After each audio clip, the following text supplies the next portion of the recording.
Happy July 6th. I decided to do an update of how things are. I've been waiting for the sun to come back out because we've had a lot of rain and humidity, and the petunias and flowers just need to dry off. So we just have my voodoo, sedum, swirling waters daylily, and these dead blooms are my allium from spring, which I just love the structure. Then we have some salvia on the back behind the decorative topiary Spanish lavender. On a white petunia, it's taking its sweet time.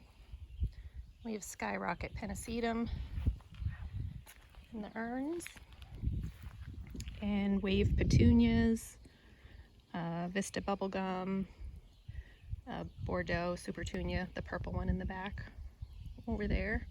Then these green ones are king tut grasses. We have the vertigo pennisetum, which is the tall black grasses, and I think it's color torchlight coleus. It's the red and green and pink variegated. My hydrangea standard.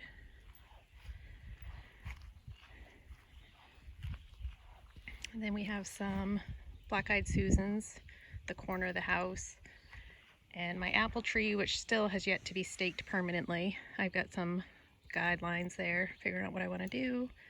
Some verbenas, salvia, and more grasses. And my garden buddy has to be tied because she has a bum leg or sore muscle, we're not sure which. And these just hide my well. Big giant happy plants. And this was going to be a new garden this year, but ran out of soil, didn't get a load of manure like I wanted, so I made do with what I had. I had the cardboard down to kill the grass underneath, so I dumped what soil I had, and I had a packet of wildflowers from a couple years ago, threw that in there, and they came up. It's not beautiful, but it's something. Sunflowers, zinnias, cosmos, pretty much what's in there. And then this year I had those orange ditch lilies, and I dug those up and divided them and kind of spread them out along the perimeter just as something to add a little definition. This is kind of no man's land where we had a lot of water and rain in the spring. Behind my gardens I have these castor beans along with some junk. I've always wanted to grow these, but of course I don't really know where to put them. So I'm hoping they get bigger and taller, but it's not an ideal location. And then we have some urns with the tuberous begonias. I went with a little bit different color. The bird feeders.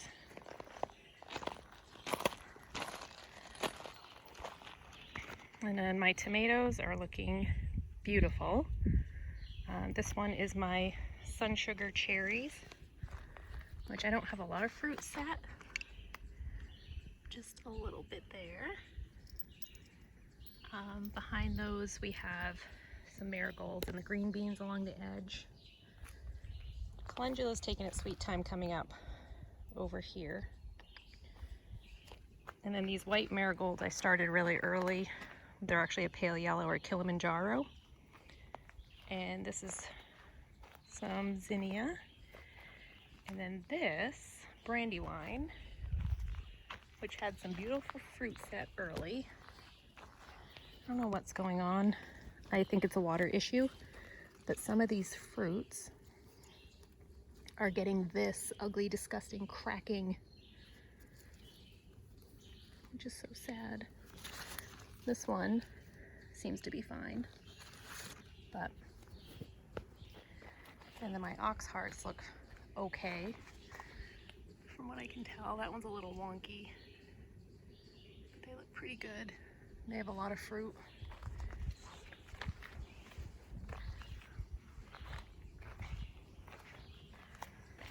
Sorry, this is tricky. Yeah, that one's got a little bit of the cracking too. Beets and radishes, I just threw some in because I could.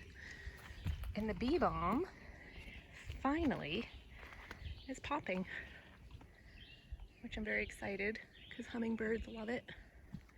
Even though I've seen little hummingbird activity this year. And then the glads are there in the middle. And the comfrey I'm hoping will bloom again. And peas are still going. We've got progress number 9 in the bag. Those are just snap peas. Some more zinnias and dill.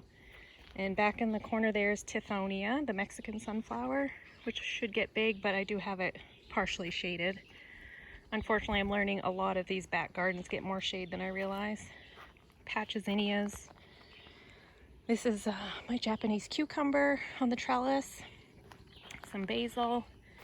And I'm letting this little baby butternut squash called Honey Nut grow up onto the trellis. Because last year I let my squash grow on this portable fencing and that didn't really go very well. This is another oxheart tomato. Let's see how these fruits look. All right, those look nice. That's good. I threw a couple green beans and an Armenian cucumber over here because the first round got eaten by voles. And this is my beloved ground cherry, which I'm very excited about. It's nice and big. This is a smaller ground cherry. And again, I was going to have flowers edging the garden, so I've got zinnias, some marigolds, and all of these zinnias the voles or chipmunks ate. I'm not really sure which.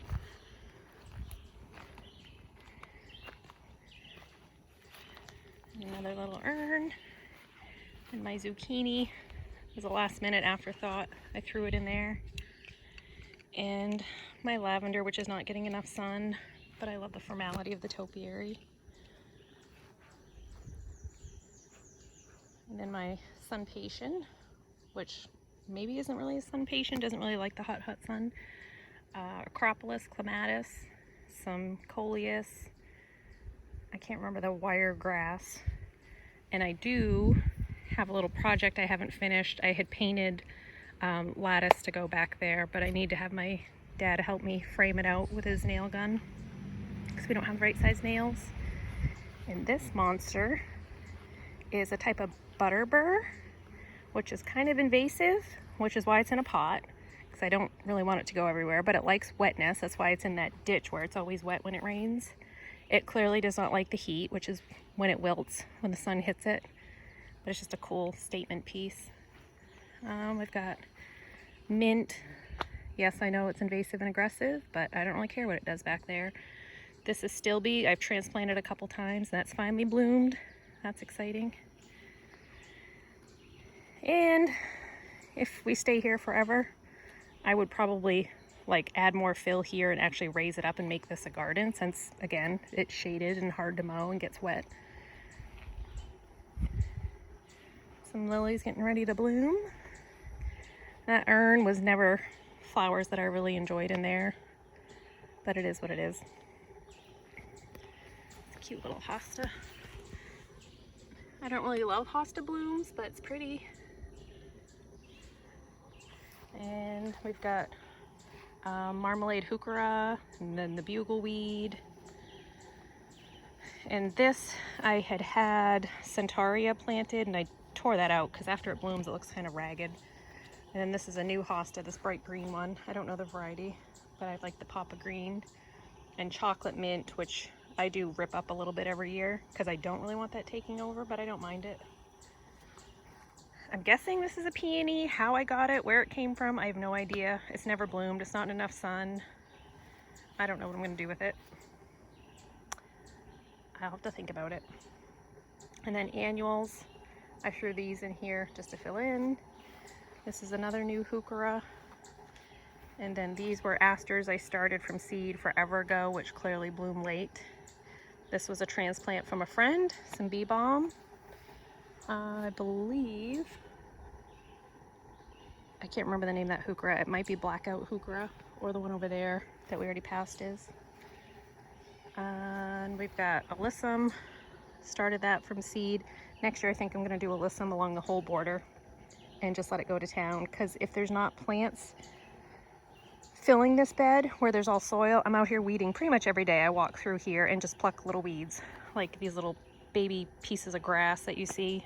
I just pull them every day. That's how I stay on top of it. This is, oh, what is it called? Turtle lips, hot lips, turtle head, I think is what that's called. That was also a transplant from a friend, so I'm excited to see that. This Black-Eyed Susan is going to town. I cannot believe how much it is filled in. My variegated iris, which is always a delight because it smells like grape, has gone by, obviously.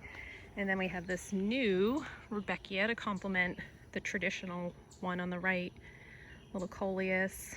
My blue penstemons already gone by. Geraniums are taking their sweet time reblooming. This was a transplant from a friend. And of course, I can't think of the name of that one right now. These pretty little daisies, those look great. Those are new, and I planted 2 of them in here. And then fun. And then that's my orange echinacea there, next to the variegated geranium. These marigolds self-seeded from last year.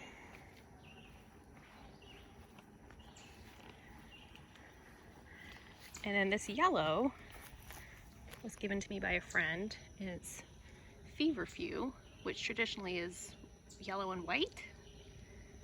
So I've never grown it before. I don't know if that's normal. But it's cute, and that should probably be in more full sun. And then this lovely little wild foxglove, also from that same friend. Mrs. Stilby loves it back here. This tomato I know is not going to thrive, but I didn't have the heart to throw it away, so there it is. And that's pretty much it. This ugly little urn. I know it'll do okay if I just keep it cool. I'm hoping it might bloom again for summer. It's pulled out. I had pulled it out into the sun because it was covered in slugs, so I had cut it back, pulled the slugs off of it, and done all of that. So yeah, this is what we're looking like in July. Not a lot of color. The end of this month, it will all be full of color. And then this little patch, lovely septic dirt, always has been, always will be. There's no growing seed over it. I'm not bringing in 6 inches of loam. It's just, I'm gonna put containers here, I think. So these, I started from seeds, bunch of different colored Black-Eyed Susan vines, Thumbergia, and then this defunct bird bath, which was broken. I kind of glued it back together, is different sedums and hens and chicks. And my little sweet peas called High Scent, which are just barely twisted around this post, but they're lovely.